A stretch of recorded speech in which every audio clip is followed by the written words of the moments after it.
प्रयागराज में एक ही परिवार के 4 लोगों की हत्या से सनसनी फैल गई थी, जिनमें 3 महिलाएं और एक पुरुष की हत्या की गई थी। परिवार के एक साथ 4 लोगों की हत्या पुलिस के लिए एक पहेली बनकर रह गई थी और समझ से परे थी। इनकी हत्या किस वजह से की गई थी, ये भी पता नहीं चल पा रहा था।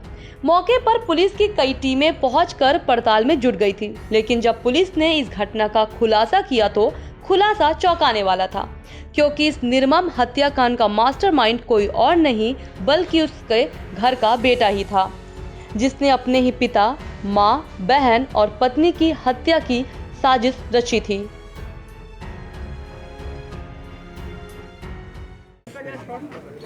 फोन आया था। कौन कौन थे यहाँ पे? 5 लोग थे टोटल। कैसे पता चला? तो फोन आया था, बताया था। धूमन थाने पे फोन आया, क्या फोन आया था?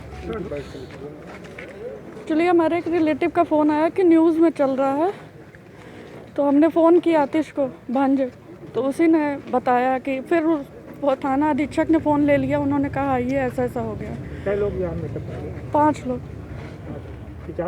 5 लोग 5 लोग मेकअप कर रहे? 5 लोग रहते थे। कौन कौन मेकअप? हमें अभी इसकी जानकारी नहीं। आपका नाम? पारुल। प्रयागराज के धूमनगंज थाना अंतर्गत प्रीतम नगर क्षेत्र में गुरुवार को एक परिवार के 4 लोगों की गला रेत कर हत्या कर दी गई थी। मरने वाले में पति, पत्नी, बहू और एक बेटी थी। घटना के बाद से ही इलाके में दहशत का माहौल था।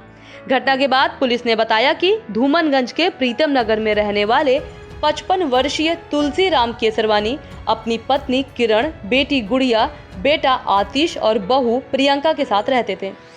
गुरुवार दोपहर में बेटा आतिश किसी को पैसे देने के लिए घर से निकला था और उस वक्त घर में तुलसीराम, उनकी बेटी और बहू थी। इसी दौरान तुलसीराम समेत 4 लोगों की गला रेत कर हत्या कर दी गई थी। कुछ देर बाद जब बेटा घर लौटा तो कमरे में पिता, मां, पत्नी और बहन की खून से लथपथ लाश पड़ी थी। घटना के बाद से ही बेटा आतिश पुलिस के शक के घेरे में था। फिर पुलिस ने इस घटना के बाद हर पहलू पर अपनी जांच शुरू कर दी और पुलिस को इस घटना का खुलासा करने में ज्यादा देर नहीं लगी।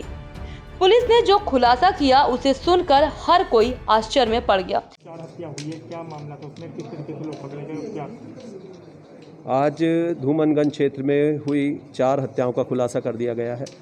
इसमें मास्टरमाइंड घटना का वादी आतिश केसरवानी निकला। उसके पिता, माता, उसकी बहन व उसकी पत्नी की हत्या की गई थी, जिसमें 4 लोगों का नाम सामने आ गया है। इसमें अनुज केसरवानी को उन्होंने पैसा पेमेंट किया था, जिसमें 8 लाख रुपए तय हुआ था और बाहर से किराए के हत्यारे बुलाए गए थे। इसमें 65,000 रुपये जो दिए गए थे वो ATM के माध्यम से व 10,000 रुपये नकद भुगतान किए गए थे। आज इनको बुलाया गया और घर में आतिश केसरवानी ने बदमाश अनुज की एंट्री करा दी। चाकू वो पहले ही खरीद चुका था इन्हीं की दुकान से। तो वहाँ उसके बाद एक अन्य बच्चा सिवास था, दुकान में ग्राहक बनकर वहाँ पर गया और इन्होंने वहाँ के जो मालिक थे उसको ओवरपावर किया, उसकी हत्या कर दी। उसके बाद घर की महिलाएं वहाँ पर आईं, उनकी हत्या कर दी गई। 3 डेड बॉडी इसमें ग्राउंड फ्लोर पे मिली है, 1 डेड बॉडी फर्स्ट फ्लोर पे मिली। तो वहाँ जो जांच पड़ताल की गई, फॉरेंसिक टीम गई, डॉग स्क्वाड वहाँ गया, वरिष्ठ अधिकारियों ने वहाँ मौका मुआयना किया, तो देखा गया कि कुछ जगह खून के वहाँ दाग धब्बे मिले हैं, जिनके यह सिद्ध हो गया कि लोगों ने वहाँ सबूत मिटाने की कोशिश की है।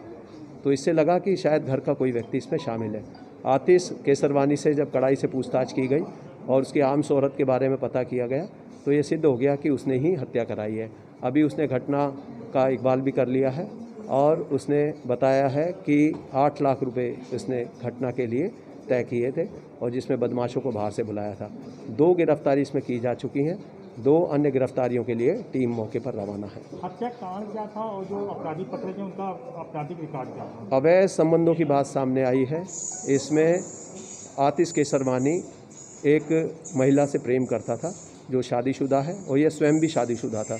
तो घर वालों के द्वारा इसका विरोध किया जाता था और उसको अपनी शादी करने के लिए, अपने परिवारजनों को रास्ते से हटाने के लिए इसने ये घृणित प्लान बनाया, जिसमें अपने परिवारजनों की हत्या करा दी। आपराधिक रिकॉर्ड क्या था? अभी आपराधिक रिकॉर्ड इनका खंगाला जा रहा है। बच्चा श्रीवास्तव का कुछ आपराधिक इतिहास बताया गया है। अन्य अभियुक्तों का भी आपराधिक इतिहास तलाश किया जा रहा है। इनके कहने के मुताबिक आतिश का भी कोई आपराधिक इतिहास नहीं था। जो आरोपी है वो भी लव मैरिज करा था क्या उससे? आरोपी के द्वारा भी प्रेम विवाह किया गया था। 10 वर्ष पूर्व इंटरकास्ट मैरिज की थी, लेकिन अब वह अपनी पत्नी से नाखुश था। उससे अक्सर झगड़ा होता रहता था। कितने लोग गिरफ्तार हुए इस मामले में? अभी इसमें 2 गिरफ्तारियां की जा चुकी हैं। 2 अन्य अभियुक्तों के लिए टीमें रवाना हैं। क्योंकि साजिश रचने वाला कोई और नहीं बल्कि बेटा आतिश था, जिसने अपने दोस्त के साथ मिलकर इस घटना को अंजाम दिया था।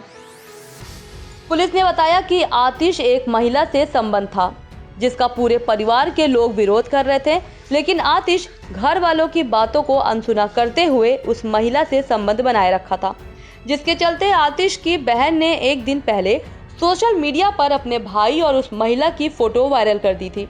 आतिश को ये बात नागवार लगी और उसने अपनी बहन की इस हरकत पर अपने पूरे परिवार को खत्म करने की साजिश रच डाली। पुलिस की माने तो आतिश ने इस हत्याकांड को अंजाम देने के लिए अपने दोस्त अनुज, उसके मामा कृष्णा और उनके साथी को 8 लाख रुपए की पेशकश की थी, जिसके बाद इन सभी के लोगों ने इस निर्मम हत्याकांड को अंजाम दे डाला और आतिश ने इस घटना को एक दूसरा ही रूप देने में लग गया था। फिलहाल पुलिस ने इस घटने में आतिश और उनके दोस्त अनुज को गिरफ्तार कर लिया है। बाकी 2 और अभियुक्तों को गिरफ्तार करने के लिए पुलिस प्रयास कर रही है।